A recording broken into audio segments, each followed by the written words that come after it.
আমাদের প্রত্যেকের জীবনেই বাবা মায়ের ভূমিকা অনস্বীকার্য। বাবা যদি মাথার ওপর ছাদ হন, তাহলে মা হলেন চার দেওয়াল। এই দুটো ছাড়াই আমাদের জীবনটা বড় কঠিন। আমরা যারা এনাদের হারিয়েছি, তারা সকলেই কোথাও না কোথাও, কখনো না কখনো ওনাদের অনুপস্থিতির তীব্র বেদনা অনুভব করি। নমস্কার, আমি প্রিয়াঙ্কা। গল্পবাহন চ্যানেলে আপনাদের স্বাগত জানাই। আজ আপনাদেরকে শোনাবো গল্প ঝিনুক। বাবা মা মরা মেয়ে এই ঝিনুকের গল্প ভারী বেদনাদায়ক। গল্প লেখা ও গল্প পাঠে আমি প্রিয়াঙ্কা। গল্পটি শেষ পর্যন্ত মন দিয়ে শোনার অনুরোধ রইল। আপনাদের সহযোগিতা একান্তই কাম্য। ভুল ত্রুটি মার্জনীয়। গল্পের সমস্ত নাম, চরিত্র কাল্পনিক। বাস্তবের সাথে এর কোনো মিল নেই। যদি মিলে যায় তাহলে তা নিতান্তই কাকতালীয়। শুরু করছে আজকের গল্প ঝিনুক। ছোটবেলায় বাবা মাকে হারিয়েছে ঝিনুক। ছোট থেকে কাকা কাকিমা আর বুড়ি ঠাম্মার কাছে মানুষ।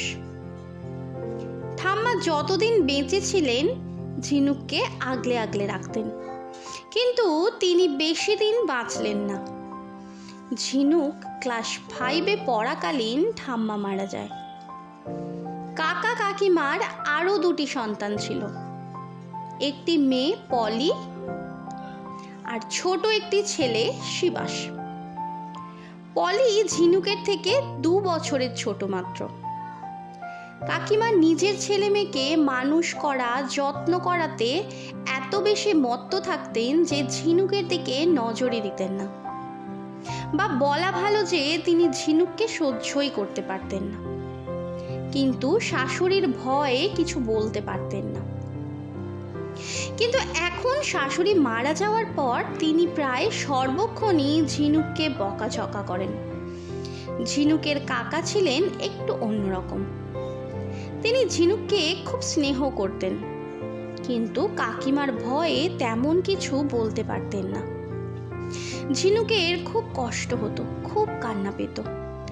ভাই বোনকে কাকিমা আদর করছেন, খাইয়ে দিচ্ছেন দেখলে তার বুকটা ফেটে যেত। তারও খুব ইচ্ছে হতো, মনে হতো তারও যদি মা থাকতো তাহলে এমন করেই আদর যত্ন করত। দেখতে দেখতে একটা বছর কেটে গেল। ঝিনুকের কাকিমা তার স্বামীকে বললেন, আমি বাড়ির সমস্ত কাজকর্ম করে একলা সামলে উঠতে পারছি না, ঝিনুকটাকে স্কুল থেকে নাম কাটিয়ে দাও। বাড়ির কাজকর্মগুলো আমার হাতে হাতে করে দেবে। বাপ মা মরা মেয়ে, 2 দিন বাদে বিয়ে থা দিতে হবে। কাজকর্ম কিছু না পারলে লোকে পাচ্ছে আমাদেরকেই দোষ দেবে যে আমরা কিচ্ছু শেখাইনি। কাকিমার কথা শুনে কাকা গলায় হালকা প্রতিবাদী আওয়াজ এনে বললেন, মেয়েটা পড়াশুনো করতে ভালোবাসে, কিছুই তো তেমন করতে পারি না মেয়েটার জন্য। আর তাছাড়া ও তো তোমার হাতে হাতে সংসারের প্রায় অর্ধেক কাজই করে, বরং আমাদের পলিটা কোনো কাজই করে না। কাকার মুখে এমন দুঃসাহসিক কথা শুনে কাকিমা চোটে লাল। কাকাকে ধমক দিয়ে খেঁকিয়ে উঠে বললেন, থামা তুমি, ভাইজির জন্য দরদ একবারে উদলে উঠছে। অযথা ওর পেছনে টাকা খরচা না করে ভবিষ্যতের জন্য সঞ্চয় করো। ভুলে যেও না তোমার নিজেরও একটা মেয়ে আছে।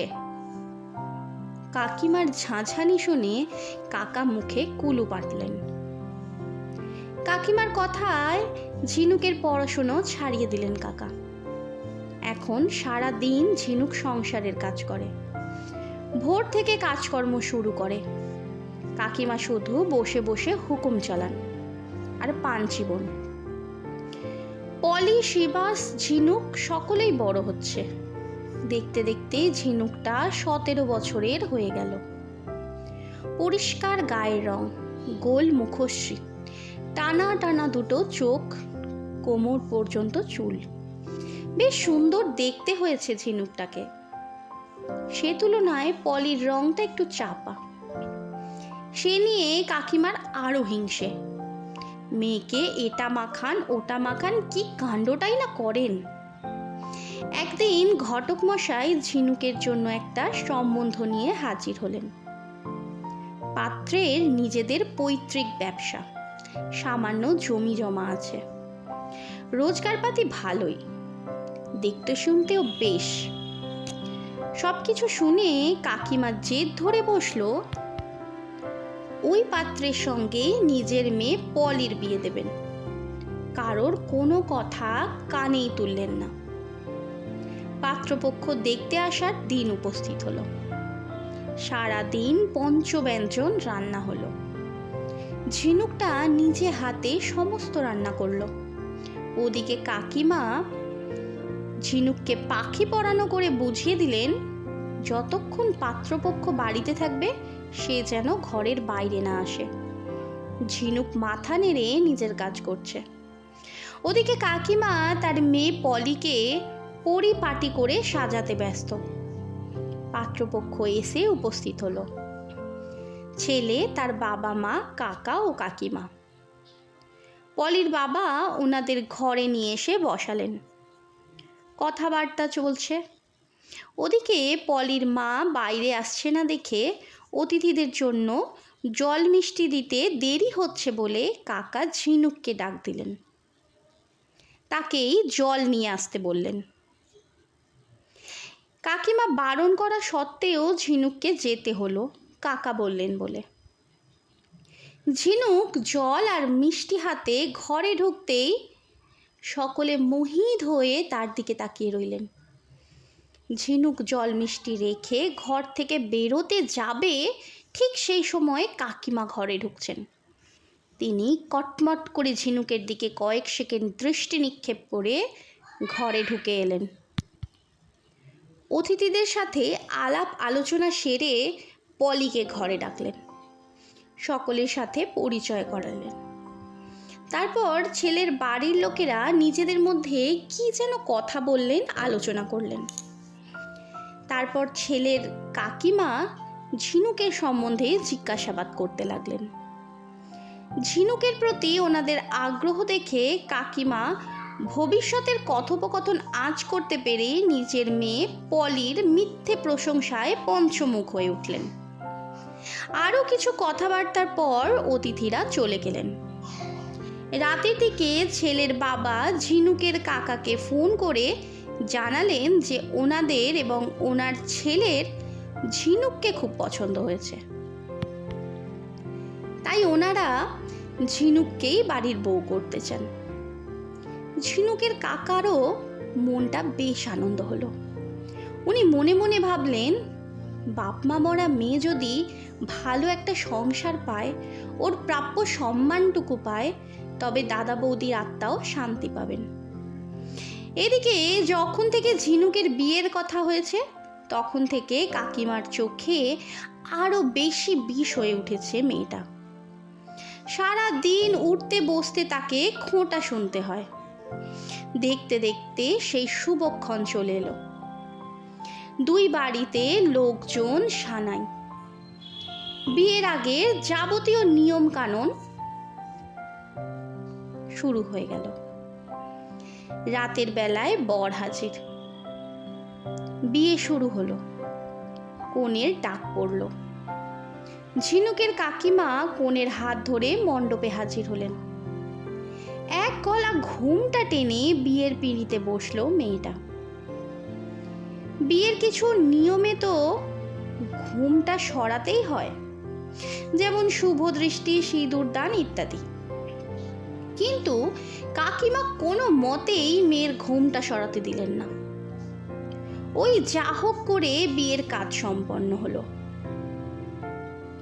তিনি সবাইকে বললেন ওনাদের নাকি কি নিয়ম আছে, বিয়ের আগে পাত্রপাত্রী একে অপরের মুখ দেখবে না, এইভাবেই নাকি বিয়ে দিতে হবে।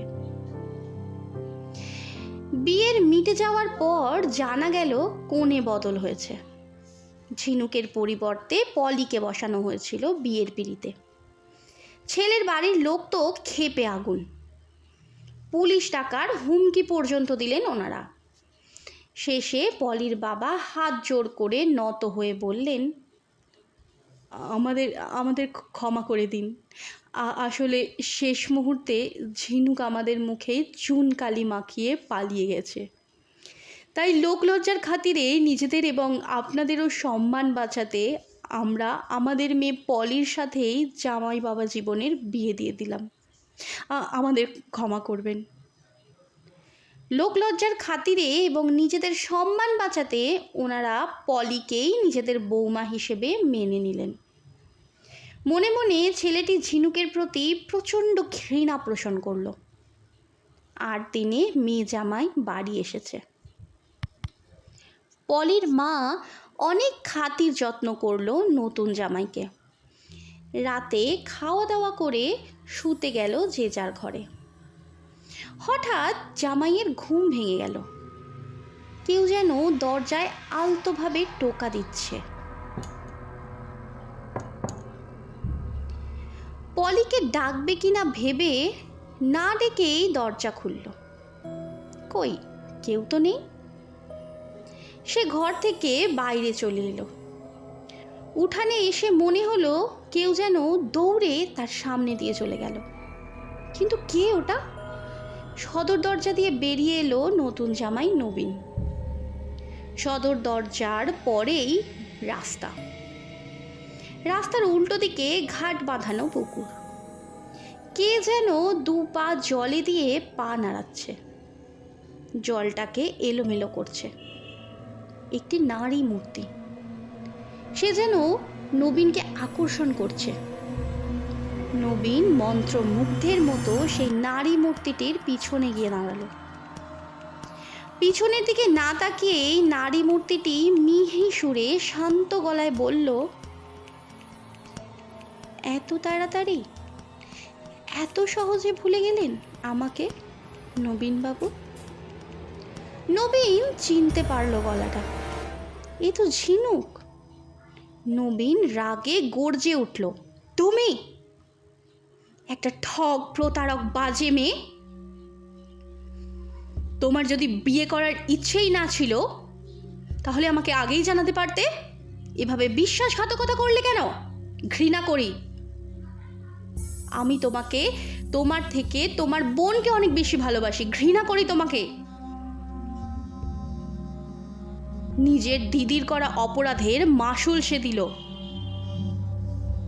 আমি তোমার মুখ দর্শন করতে চাই না। প্রতারক একটা তুমি, ঠগ একটা তুমি, জোচ্চোর। কেন এসেছো? আমার চোখের সামনে থেকে দূর হও, এক্ষুনি চলে যাও। কথাগুলো এক নিঃশ্বাসে বলে গেল নবীন।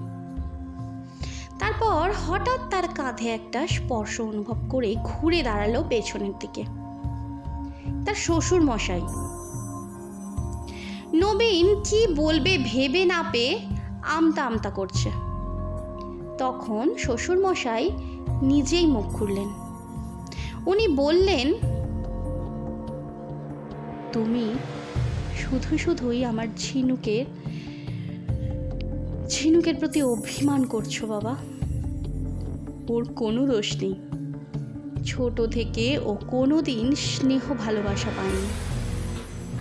ভেবেছিলাম তোমার সাথে বিয়ে হলে ও নিজের প্রাপ্য সম্মানটুকু পাবে আর ভালোবাসা পাবে। কিন্তু উপরওয়ালার হয়তো অন্য কিছুই ঠিক ছিল। অভাগীটার জন্য বিয়ের আগের দিন এই পুকুরে ডুবে মেয়েটা আত্মহত্যা করলো।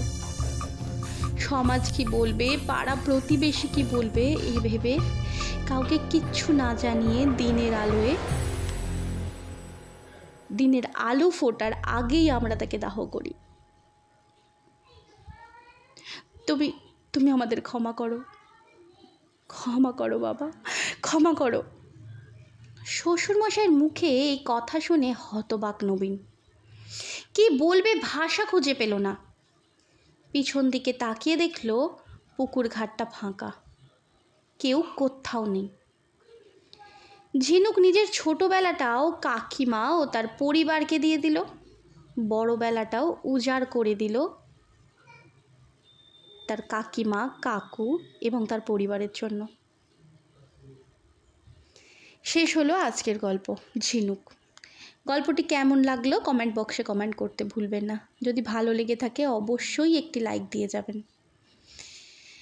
আর যদি আরও বেশি ভালো লাগে তাহলে অবশ্যই একটি কমেন্ট করবেন। আমার চ্যানেলে নতুন হয়ে থাকলে চ্যানেলটিকে সাবস্ক্রাইব করে পাশে থাকা বেল আইকনটি প্রেস করে দেবেন, যাতে আমার পরবর্তী গল্পটি সবার আগে আপনার ডিভাইসে পৌঁছে যায়। আজকের মতো এই পর্যন্তই, দেখা হচ্ছে পরবর্তী গল্পে। ততদিন ভালো থাকবেন, সুস্থ থাকবেন। নমস্কার।